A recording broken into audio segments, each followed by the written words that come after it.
Thank you and welcome to the show this morning. The topic this morning is the National Association for the Advancement of Colored People, the NAACP, at the 21st century.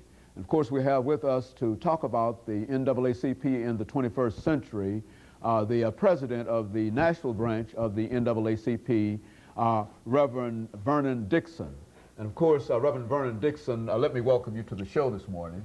Thank you for inviting us. And of course, Reverend Dixon, we also might add that you are not only the president of the Nashville branch of the National Association for the Advancement of Colored People, but you're also the pastor of Hobson United Methodist Church in Nashville, Tennessee. And of course, and that's why we made reference to you as Reverend Dixon this morning. Right.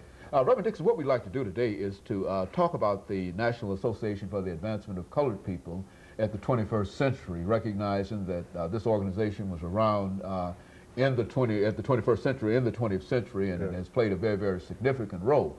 But before we get into that, Reverend Dixon, let's have you as the president of the National Association for the Advancement of Colored People of the branch in Nashville, Tennessee. Let's have you to give us some information about your background, your education, and some of the things that eventually led you to the presidency of this branch, and then we'll talk about the NAACP itself and then get into some of your programs. Well, first of all, Dr. Haney, I just want to thank you for this opportunity to be able to come and to talk to you and to recognize your achievements and your accomplishments in this area. And so it is indeed an honor for me to be here today. I'm a native Nashvilleian and attended schools in Nashville. Unfortunately, I didn't get to attend the integrated schools because integration didn't take place until the year after I finished. And then I left the schools here and then went to Fisk University. And then after that was in the real estate business for many, many years in this community before accepting my call to ministry and moving on then to pastor Hobson United Methodist Church.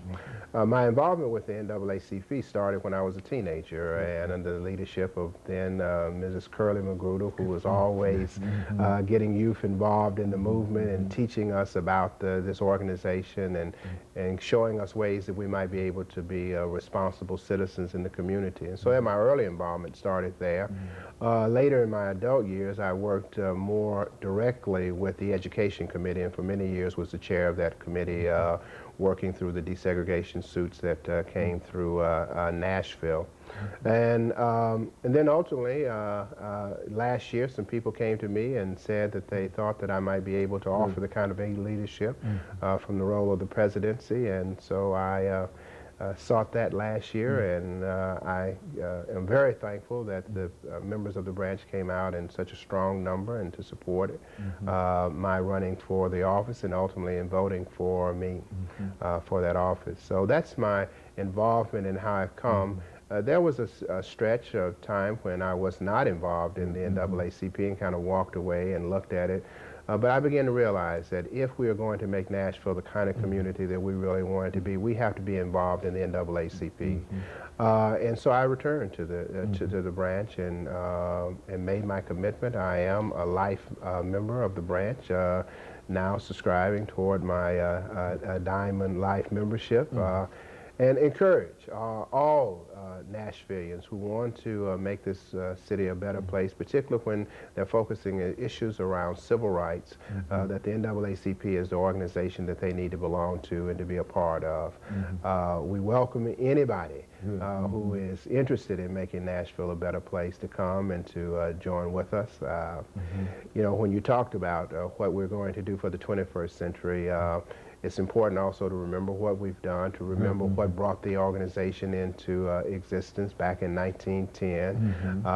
It is a national organization. We have branches throughout all of the 50 states, and particularly on college campuses where we are very active and where I think the movement is carrying us in the 21st century, is that we've got to find a way to educate our young people about the struggles that are there and what has done and what others have done in order to make the advantages for them that they now benefit from. So that's the that's why I'm involved, and that's why I'm here today, to try to get others and to convince others that they need to be involved. And of course, you know, before, as we make preparations, Reverend Dixon, for our first commercial break, It's a great challenge, I would imagine, to deal with the National Association for the Advancement of Colored People in light of the fact that not very many of our young people know that much about the organization. And I would imagine that that's one of the challenges. That's the great challenge for us facing us today because the civil rights movement has always been grounded in young people. When we remember in this city the sit-ins that took place in the 60s, it was young people, it was college people that went out and made the difference in the community. And so we do have to educate them and to make it also relevant to them. Let's take this first commercial break, Reverend, and then we'll come back and talk about civil rights movement and some other aspects of the NAACP. And we'll be back with...